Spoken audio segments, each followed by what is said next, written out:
오늘 이 말씀 가지고 너희는 여호와께서 택하신 자를 보았느냐 하는 말씀 제목으로 나누려고 합니다. 오늘 말씀의 큰 주제를 여러분들에게 말씀드리자면 하나님께서 일꾼을 세우시는 기준, 하나님께서 하나님의 교회에 어떤 일꾼을 세우시는가 하는 그런 기준을 오늘 이 말씀을 통해서 우리가 알아볼 수 있겠습니다. 어떤 교회는 가보면 일꾼이 많은 교회가 있습니다. 모든 교회 성도들이 일하느라 바쁘죠. 교회 주차장 입구에서부터 또 주방, 또 다른 모든 보이는 곳, 보이지 않는 곳에서 일하는 일꾼이 많은 교회가 있습니다. 살아 움직이는 생동감이 있는 그런 교회이죠. 그런데 노는 사람이 많은 교회가 또 있습니다. 그 교회는 들어와 보면 일하는 사람은 별로 보이지가 않습니다. 그리고 심지어는 일을 하지 않아도 아무도 말하지 않습니다. 왜냐하면 남을 일하라고 하면 자기도 또 일을 해야 될까 봐 말을 서로 아끼는 거죠. 여러분들은 어떤 교회가 되기를 원하십니까? 우리 교회는 어떤 교회가 되어야 할까요? 노는 교회 혹시 원하시는 분? 놀아야 돼요. 너무 열심히 일을 해가지고 놀고 싶은데. 일꾼이 많은 교회가 되어야 될 줄로 믿습니다. 그런데 아무 일을 하는 자기 나름의 그 일꾼, 그냥 내 방식대로 내 마음대로 일하는 일꾼이 많아서는 또 안 된다는 것이죠. 하나님의 기준에 맞는 그 일꾼들이 많은 교회여야지만 그 교회가 건강하고 그 교회가 하나님의 일을 잘 해낼 수 있다는 것입니다. 오늘 보면 이제 사울이 하나님의 일꾼으로 제대로 이제 세워지는 그런 과정들을 계속 우리가 보고 있습니다. 여러분, 사울이 이미 사무엘 사무엘에게 기름 부음을 받지 않았습니까? 왕으로서의 그런 하나님의 지명을 기름 부음을 통해서 알게 됐습니다. 그런데 오늘 보면 또 제비 뽑기나 이런 과정을 통해서 많은 사람들 앞에서 사울이 왕으로 이제 제대로 등극을 하게 됩니다. 왜 하나님께서 이런 과정을 거치게 하실까? 하나님께서 하나님의 사람을 일꾼으로 세우는 그런 과정 속에서 하나님은 이렇게 일꾼을 만드시는구나 하는 것을 볼 수가 있습니다. 첫 번째 17절에서 19절의 말씀을 통해서는 그래, 어떻게든 하나님의 일꾼을 세우는 방식에 있어서 하나님은 직접 하나님의 백성들을 다스리시고 직접 하나님의 일꾼들을 세우시기를 원하신다 하는 것을 우리가 알 수가 있습니다. 이게 무슨 뜻이냐 하면 17절의 말씀에 보면 사무엘이 백성들을 미스바로 불러서 여호와 앞에 모았습니다. 여러분, 미스바가 어떤 곳입니까? 그 전에 바로 큰 회개 운동이 일어났던 곳이 미스바 아니겠습니까? 모든 이스라엘 백성들이 울며 불며 하나님 앞에 통회자복하고 이때까지 자기 마음대로 자기 방식대로 살아왔던 우상을 숭배하고 그렇게 살아왔던 이스라엘 백성들이 하나님 앞에서 정말 엎드려서 잘못했습니다. 그렇게 살지 않겠습니다. 그렇게 하나님 앞에 울며 자기 가슴을 치며 회개했던 곳이 미스바였었습니다. 그런데 그 미스바에서 하나님을 그렇게 잘 섬기기로 작정했던 이스라엘 백성들이 왕을 달라는 것입니다. 왕을. 왜 왕을 달라고 했는가? 하나님을 더 잘 섬기기 위해서가 아니라 18절의 말씀에 보면 이스라엘 자손에게 이르되 이스라엘 하나님 여호와께서 이같이 말씀하시기를 내가 이스라엘을 애굽에서 인도하여 내고 너희를 애굽인의 손과 너희를 압제하는 모든 나라의 손에서 건져내었느니라 하셨거늘 너희는 너희를 모든 재난과 고통 중에서 친히 구원하여 내신 너희의 하나님을 오늘 버리고 이르기를 우리 위에 왕을 세우라 하는도다. 울며 불며 하나님 우상 숭배하지 않고 하나님 잘 섬기겠습니다. 그렇게 고백했었던 그 고백은 온데간데 없고 그 똑같은 미스바에서 그들이 왕을 세워달라고 자기를 직접 인도해냈던 그 하나님을 저버리고 보이지 않는 하나님 믿는 것 너무 어렵습니다. 보이는 왕 세워주십시오. 보이는 왕 세워주십시오.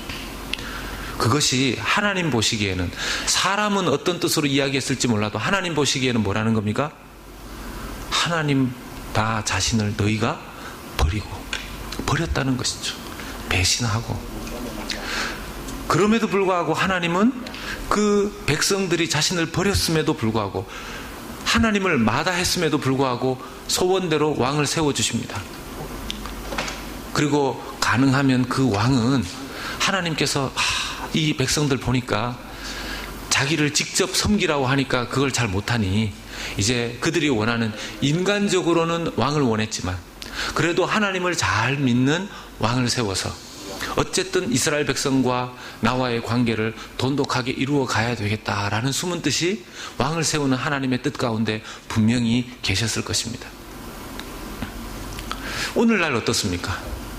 우리가 보이지 않는 하나님을 따라간다는 것, 보이지 않는 하나님의 인도를 받는다는 것, 쉽습니까? 어렵습니까? 쉽지가 않습니다. 보이지 않는 하나님의 인도를 따라간다는 것 쉽지가 않습니다. 눈에 보이지 않는다는 것에 큰 어려움이 있는 것이죠. 히브리서 5장 12절에서 14절의 말씀에 보면 우리가 직접적이고 구체적으로 하나님의 뜻을 따라가고 하나님의 인도를 받는 것에 대한 말씀이 나옵니다. 히브리서 5장 12절에서 14절 말씀입니다. 12절의 말씀에 보면 때가 오래되었으므로 너희가 마땅히 선생이 되었을 터인데 너희가 다시 하나님의 말씀의 초보에 대하여 누구에게서 가르침을 받아야 할 처지이니 단단한 음식은 못 먹고 젖이나 먹어야 할 자가 되었도다. 무슨 뜻입니까?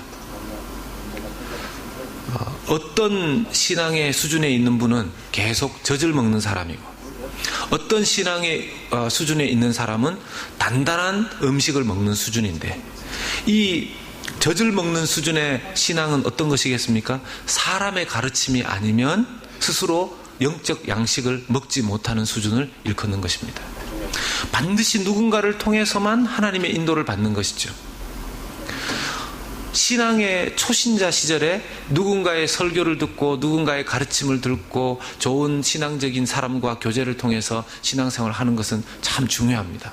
그런데 여기 나오는 말씀처럼, 12절의 말씀처럼 때가 오래되었으므로, 때가 오래되었으면 마땅히 선생이 되어야 하는데, 누구에게 젖을 나누어 줄 수 있는 사람이 되어야 하는데, 때가 오래되었음에도 불구하고 계속해서 젖을 먹는 것입니다. 여러분, 이 모습을 한번 상상해 보십시오. 처음에 갓난 아기가 태어나서 엄마 젖을 먹을 때는 너무 예쁘고 엄마 품에 안겨 있는 모습이 귀엽고 정말 그렇지만, 이 아이가 지금 5살, 10살, 20살, 더 큰 어른이 되었는데도 30살, 40살 이렇게 되었는데 지금 젖을 찾는다면 그건 다른 사람이 봐도 또 자기 가족이 봐도 이건 문제가 있다는 것입니다. 그런데 이 말씀을 놓고 보면, 즉 어른, 장성한 자, 직접 밥을 먹는 수준의 사람은 어떤 것을 의미하는 것입니까? 하나님의 말씀을 직접 묵상하고 연구하고 그 말씀에 따라서 하나님의 인도함을 받는 수준. 14절의 말씀에 보면 단단한 음식은 장성한 자의 것이니 그들은 지각을 사용함으로, 늦게 오는 거 말하는 거 아니죠? 지각이 아닙니다. 지각이 아니라 이 지각을, 이 지성을 사용해서 연단함을 받아서, 여러분 이 연단을 받는, 의의 연단을 받는다는 게 무슨 뜻입니까? 성경을 보고 자기의 지식과 지성을 이용해서 성경을 해석할 줄 알고, 그리고 순종을 통해서 연단을 받아 선악을 분별한다. 연단을 받는다는 것, 이 말씀에 순종하려고 하다 보니까 연단을 받는 거죠. 여러분, 말씀 순종하는 게 쉽습니까? 어렵습니까? 말씀에 순종하는 것은 그렇게 막상 쉬운 것만은 아닙니다. 연단이죠. 말씀을 순종하기 위해서 연단되어집니다. 그 연단을, 하나님의 말씀을 지식적으로 이 지성을 통해서 이해하는 수준, 그리고 그 말씀에 순종하기 위해서 연단받는 것, 이것이 이루어지면 곧 무엇이 생긴다는 것입니까? 분별력이 생긴다는 것입니다. 분별력.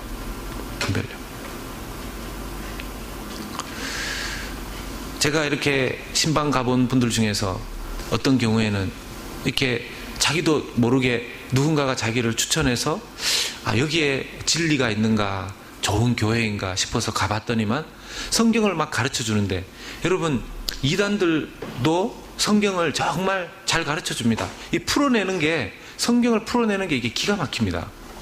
성경을 정말 기가 막히게 풀어냅니다. 거기 아마 가보시면 이 김 목사는 저리 가라 할 정도로 이렇게 막 성경을 풀어주고 착착착착착착착 풀어낼 수 있습니다. 그런데 쭉 착착착착 풀어내다가 막판에 뭐라고 합니까? 누구한테 가서 뭘 받아야 된다는 거예요. 누구한테 가서 도장을 받든지 뭐 빰따구를 받든지 뭐 하여튼 뭐든지 받아야 된다는 겁니다. 이제 이러면 들통이 나는 거죠. 근데 참 희한한 게요, 그게 잘못된 것인 줄 알면서 거기에 이렇게 있는 거죠. 제가 한번 그런 말씀 드린 적 있는지 모르겠습니다. LAX의 그 로스앤젤레스 인터내셔널 에어포트에 근무하는 제가 아는 한 집사님이 어느 날 보니까 리무진, 시커먼 리무진이 몇 대나 서고, 긴 리무진 있지 않습니까? 그런 것까지 해서 어떤 안경 쓰시고 나이 많으신 분이 이렇게 걸어 들어오는데 그 뒤에 취재진까지 같이 해서 이렇게 쫙 들어오는 겁니다. 누군가 싶어서 이렇게 봤더니만 그 뒤에 대학생들, 젊은 대학생들이 따라오고, 심지어는 외국인 대학생들까지 따라오고,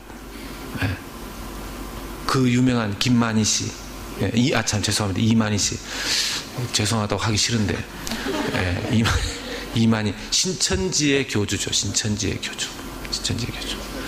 그 LAX 2층에 LAX 가보셨습니까? 2층에 국제선 라비가 이렇게 있는데요, 거기 이만희 교주가 딱 중간에 서 있으니까 그 삥 둘러 진을 쳐서 그 대학생들이 미국 애까지 포함해서 무릎을 꿇고 앉아서 그 얘기를 듣는다는 거 아닙니까? 무릎을 꿇고 앉아서.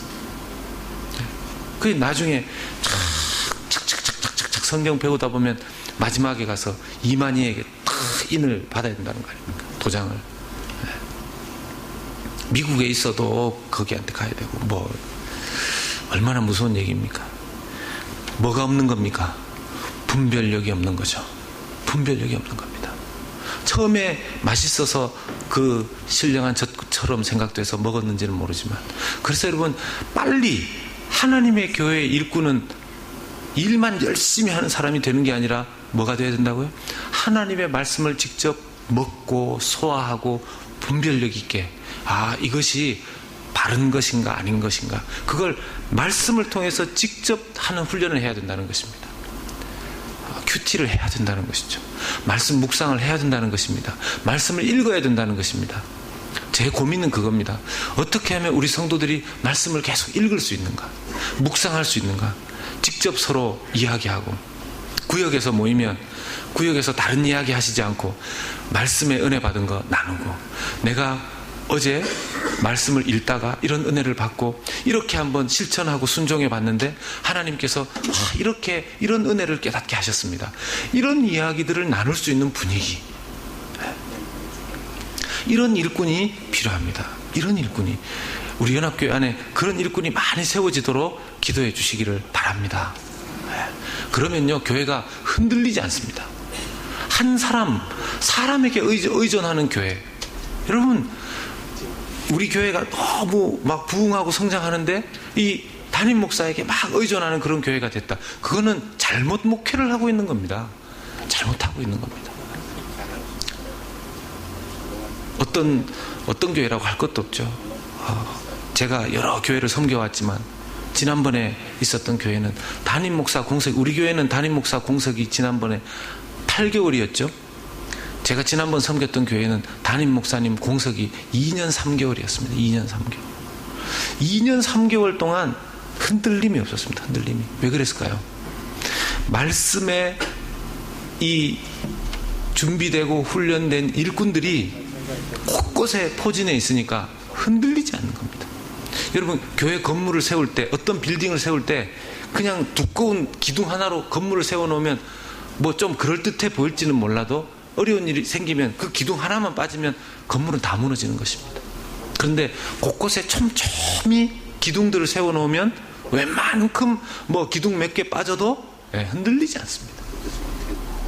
우리 연합교회 안에 이런 일꾼들, 기둥 같은 일꾼들이 많이 세워지는 그런 은혜 있기를 주님의 이름으로 간절히 소원합니다. 두 번째는 하나님께서 일꾼을 세우실 때에는 하나님이 그 사람이 일꾼인지 아닌지 확증해 주십니다. 확인해 주십니다. 어떤 것을 통해서 확인하십니까? 29절에서 23절의 말씀에 보면 이미 사울이 기름 부으심을 받은 하나님의 종이었습니다. 그럼에도 불구하고 갑자기 사무엘이 사울을 사람들 앞에 데리고 와서 이 사람이 제1대 왕이다, 이렇게 이야기하면 사람들 사이에서 문제가 있을까봐 제비뽑기를 합니다. 제비뽑기를. 각 지파별로 1000명씩 나오게 해서 제비를 뽑게 합니다. 뭐 그때 제비를 뽑았던 방법, 제사장이 우림과 둠밈이라는 그런 방법을 썼을 수도 있고 여러 가지 방법을 썼을 수도 있는데요. 각 지파별로 1000명씩 나오게 했습니다. 1000명씩. 여러분, 각 지파별로 1000명씩 나왔으면 몇 명이겠습니까? 아마 왕이라고 적혀 있는 그 제비는 한 개 딱 적혀 있었겠죠. 뭐 12,000개를 그 안에 꽂아놨는지 뭐 잘 모르겠습니다. 구체적인 방법은. 단 하나만 왕입니다. 근데 그 중에서 아마 이렇게 지파별로 1000명씩 12지파면 12,000명 아닙니까? 12,000명 중에서 지파를 뽑았는데 그렇게 나온 지파가 베냐민 지파였고, 그 베냐민 지파 중에서 또 뽑아보니까 나온 게 마드리의 가족이었고, 마드리라는 이름은 여호와의 비라는 뜻이 있습니다. 여호와의 비. 이스라엘의 지금 갈증이 이 여호와의 빗방울이 그쪽으로 떨어진다, 이런 의미가 있었는지 모르겠습니다. 그리고 마드리의 가족 중에서, 가문 중에서 또 기스가 꼽혔고, 기스의 아들 중에 사울이 뽑힌 것입니다. 여러분, 이게 확률상으로 나올 수가 없는 확률이죠. 그러니까 기름 부음 받은 그 종이 사무엘과 개인적으로 그렇게 했다 할지라도 이 퍼블릭하게 공동체에서 하나님께서 입증해 주시고 확증해 주신 것입니다. 하나님의 입증 과정이 사실 거쳐져야 된다는 것이죠. 이게 하나님의 기준이었습니다. 하나님의 섭리가 정말 대단한 것이죠. 이 하나님께서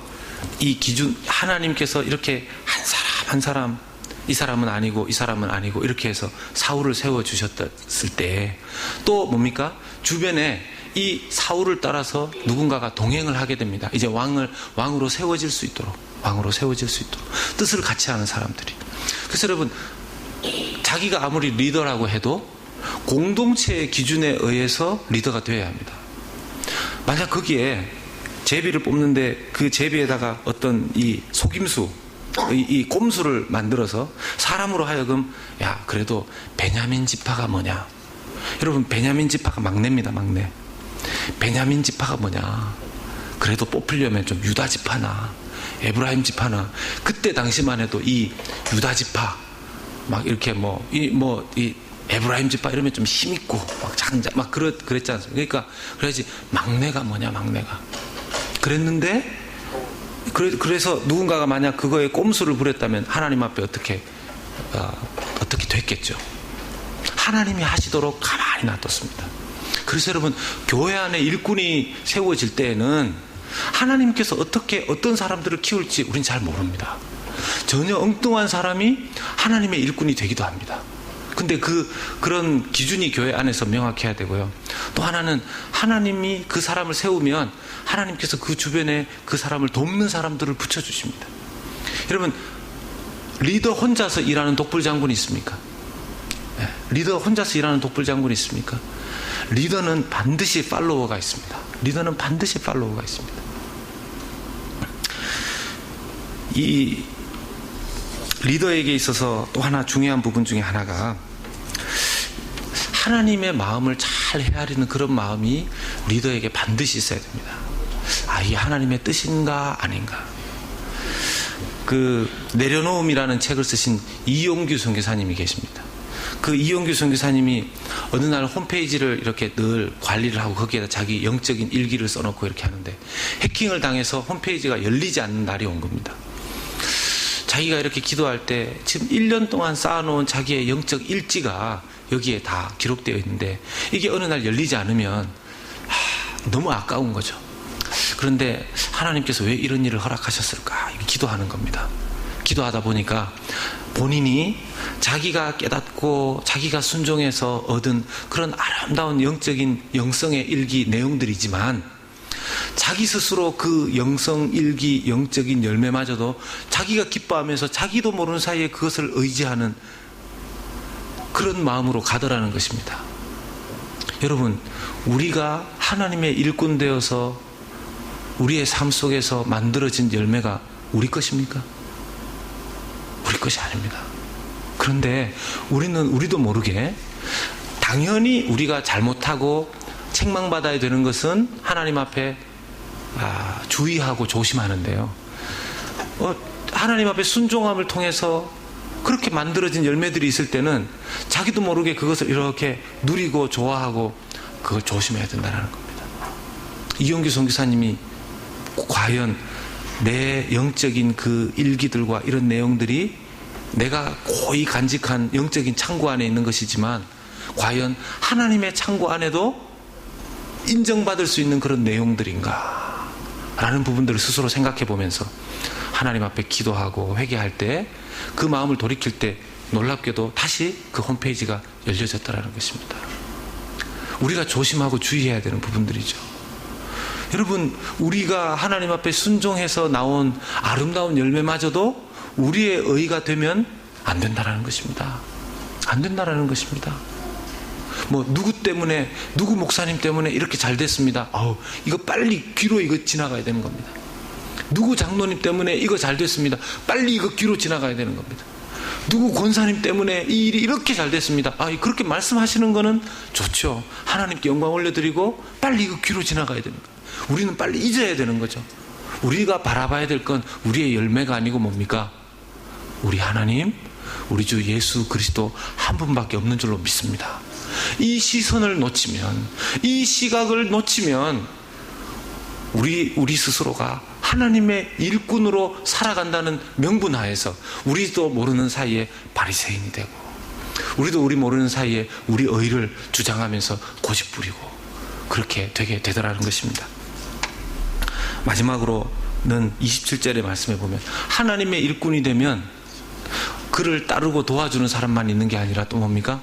반대하는 사람도 있습니다. 어떤 불량배는 그때나 지금이나 이렇게 불량배가 좀 있었던 것 같아요. 저 불량배 참 이렇게 막 몸에 막 용 감고 막 이런 사람들 있지 않습니까? 그런 불량배인지 아닌지 잘 모르겠지만 어떤 불량배가 이르되 이 사람이 어떻게 우리를 구원하겠느냐? 좀 힘 있는 유다 지파나 에브라임 지파도 아니고 베냐민 지파. 네. 하고 멸시하여 예물을 바치지 아니하였으나 그는 사울은 잠잠하였더라. 사울이 첫 단추는 잘 끼웠어요, 사실. 여러분, 인디안 속담 중에 이런 말이 있답니다. 리더를 풀어서 디파인을 하면 등에 화살 꽂힌 자. 제가 실제로 인디안한테 물어본 건 아니라서 확인은 안 됐습니다. 그런데 인디안의 속담 중에 이런 말이 있다는 얘기를 참 들었습니다. 옆에 있는 분 등 한번 보십시오. 만약 그분이 리더라면 등에 상처가 많을 것입니다. 이게 리더라고 해서 모든 사람들이 다 따라오지 않습니다. 그냥 여러분, 예수님 다 좋아했습니까? 예수님도 예수님을 싫어하고 미워하고 아주 죽이려고 했던 그런 환경 속에 있었습니다. 그런 사람들이 있었습니다. 우리라고 그런 사람이 없겠습니까? 우리는요, 한 사람만 자기를 반대해도 우리라고 해요. 제가 한 사람만 저를 반대해도 저는 어떻게 저 사람이 날 반대할 수 있나? 그럴 수 있다라는 것입니다. 등에 겨우 화살 하나 꽂혀가지고는 리더 안 됩니다. 제가 보니까 국회의원 중에는 51%로 국회의원 된 사람도 있고, 대통령은 60 몇 프로로 50 몇 프로로 대통령이 되고, 나머지는 뭡니까? 다 조금만 잘못하면 화살을 막 계속 등에다가 타겟이다 이러면서 막 쏴대지 않습니까? 미국 오니까 타겟도 있던데. 하나님께서 여러분, 우리가 하나님의 일꾼된 자들로서 오늘 세 가지. 첫 번째, 하나님께서 사울을 세우시는 모습을 보면서요, 이스라엘 백성들이 하나님을 직접적으로 다스림 받는 것을 피해서 사람을 왕으로 세워서 간접적인 다스림을 받고 싶어 했습니다. 하나님이 원하시는 것은 뭐라고요? 우리가 사람 의지하는 일꾼이 아니라 하나님 의지하는, 말씀 의지하는 일꾼 되시기를 원하시는 줄로 믿습니다. 그리고 두 번째로는 하나님께서 일꾼을 세우실 때에는 그냥 우리 개인적으로 우리가 마음에 드는 사람 너 이렇게가 아니라 뭡니까? 공개적으로 그 퍼블릭하게 오픈된 곳에서 사람이 양육되고 세워져야 된다라는 것이고요. 마지막으로는 우리가 일꾼 되어서 하나님의 일을 할 때 반대가 있다 없다? 반대가 있다는 것입니다. 자기가 힘들어하는 일들이 있다라는 것입니다. 그럴 때 조심해야 되는 것이 뭡니까? 내가 이렇게 반대를 당하는 걸 보니까 어떤 분들은 또 그 사람과 막 싸우는 사람이 있습니다. 디모데후서 2장 24절 25절 말씀 봅니다. 주의 종은 마땅히 다투지 아니하고 모든 사람에 대하여 온유하며 가르치기를 잘하며 참으며 거역하는 자를 온유함으로 훈계할지니 혹 하나님이 그들에게 회개함을 주사 진리를 알게 하실까 하며 온유함으로 대해야 된다는 것입니다. 누가 자기를 딱 반대하면 감히 어디 막 이러면서 또 싸우고 잘해보자고 하는 거 아니냐고, 지금 잘해보자고 하는데 그렇게 말을 하냐고 막 잘해보자고 하는데 싸우면 더 안 됩니다 이게. 그래서 싸울 거면 아예 안 하는 게 나을 수도 있습니다. 네, 싸울 거면 뭐 중요합니까? 저희 집에 저희 애들 놔두고 저하고 아내하고 같이 애들 좋은 거 한번 시켜보겠다고 둘이서 막 싸우면 애들이 와서 울면서 그럽니다. 아내도 좋아 아빠, 그래요. 아내도 좋아, 아내도 좋아. 안 먹으러 가도 좋아, 안 먹으러 가도 좋아. 네. 그러니까 하나도 도움이 안 된다는 거죠. 아니 실제로 그런 일이 있었다라기보다 제가 이렇게 말씀을 드리는 거예요. 꼭 이런 얘기는 믿으시고 딴 얘기는 이렇게 기억도 안 하시고 이러면 안 되고. 네. 교회 안에서 똑같습니다. 뭐 그렇게 중요한 일이라고 싸우고 이러면 온유하게 반대하더라도, 왜? 하나님의 일꾼 반대당할 일이 있기 때문이다라는 것입니다. 그런 분별력 있고 검증되고 정말 반대가 있어도 든든히 주의 일 감당해내는 우리 모든 성도님들, 우리 연합교회 되기를 주 예수님의 이름으로 간절히 소원하고 축원합니다. 우리 같이 한번 찬송하고 기도하도록 하겠습니다.